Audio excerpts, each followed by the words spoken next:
To begin our Sunrise Smart Start this morning, and breaking news overnight, police have officially canceled that Amber Alert out of Rochester for a missing 7-year-old believed to be in danger, but we are now happy to report that boy is home safe. Such good news there. Police say the child was taken by his mother yesterday, Salita Johnson. At this point, they still haven't told us if the mom has also been found, and if so, what is her condition this morning.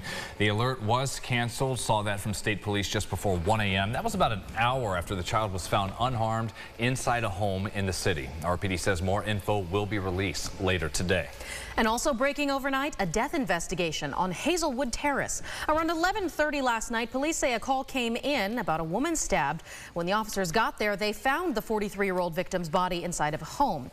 While it was initially reported as a stabbing, RPD says the detectives are still investigating what exactly happened to her. They do ask anyone with any leads, maybe even video from the scene, please come forward, call 911 and speak to Major Crimes. A driver is charged with DWI after a two-car crash in Rochester. That happened just before 12:30 a.m. at South Clinton Avenue and Woodbury Street. Police say one of the drivers ran through a red light. That caused the accident. A 44-year-old man was arrested. No one was seriously injured. And one man is in the hospital after he was shot outside of the David Gant R Center on North Street. Around 12:30 this morning, police responded to multiple shot spotter alerts.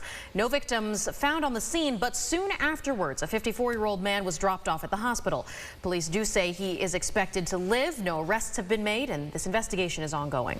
Today marks 1 month since the shooting at Rochester's Maplewood Park, where 2 women were killed that Sunday night. 5 others were injured in the chaos at a community barbecue. And with this investigation ongoing, we're hearing from Alex Council, the father of one of the victims killed, Felicia Council, taking the search into his own hands, saying he will not rest until he knows who did this. Police have released some photos of multiple persons of interest from the shooting, but still to date, no arrests have been announced. And that is why Alex has launched a GoFundMe page asking for donations to be able to give a reward to the person who comes forward with the information that leads to an arrest after losing his daughter.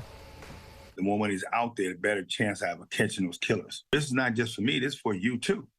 And it's also for those people who got 5 people who got shot, and thank God they survived, because that could have been one of your child, and we need to understand that, and you see something, you gotta say something. Alex's goal for the GoFundMe account is 10 grand at last check. More than $3,000 has been donated. We have a link to that if you want to support them at rochesterfirst.com.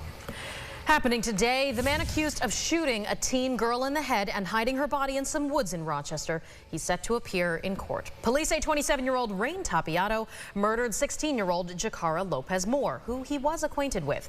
Lopez Moore disappeared after leaving her house on Weld Street last August. As News 8 has reported, her remains were then found near Lyle Avenue last October. Today's court appearance for Tapiato is scheduled for 9:30. Also in court, the man accused of shooting a man who died on his porch, set to be rearranged this morning. That's 34-year-old Kendrick Morrison Cook.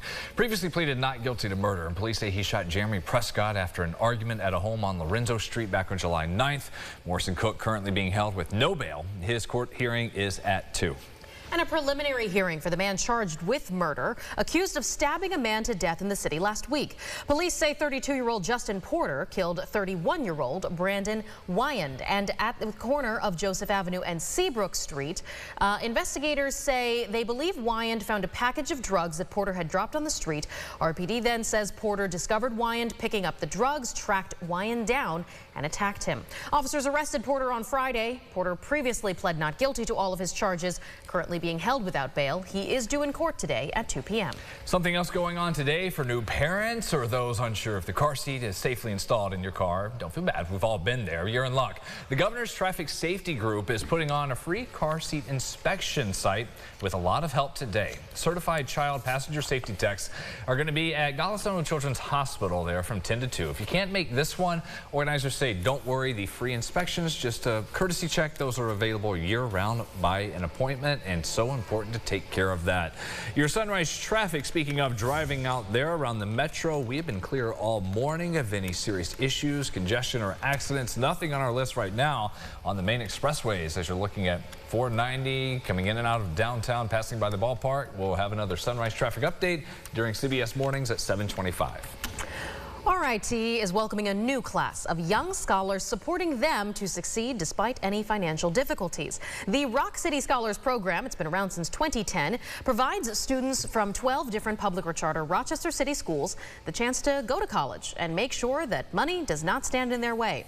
The Dessler Johnson Rochester City Scholars attend RIT tuition free, and this year they have the additional opportunity to have their room and board covered with a new $2 million residence endowment.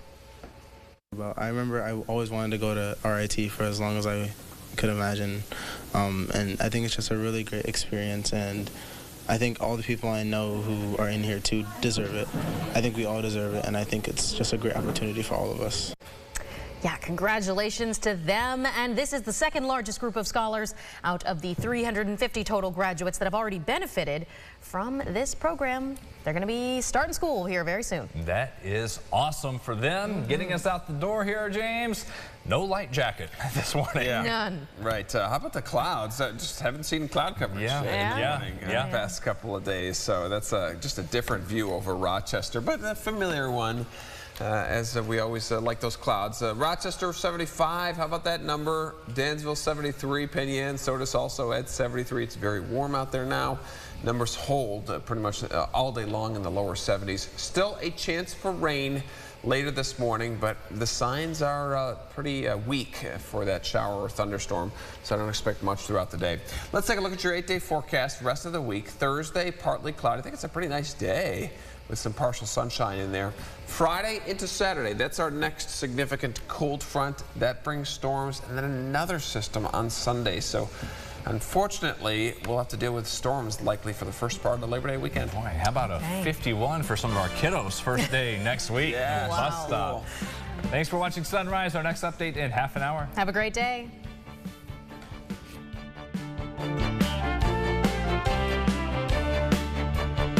Follow News 8 wherever you are on RochesterFirst.com, Facebook, X, and on our app for news and weather.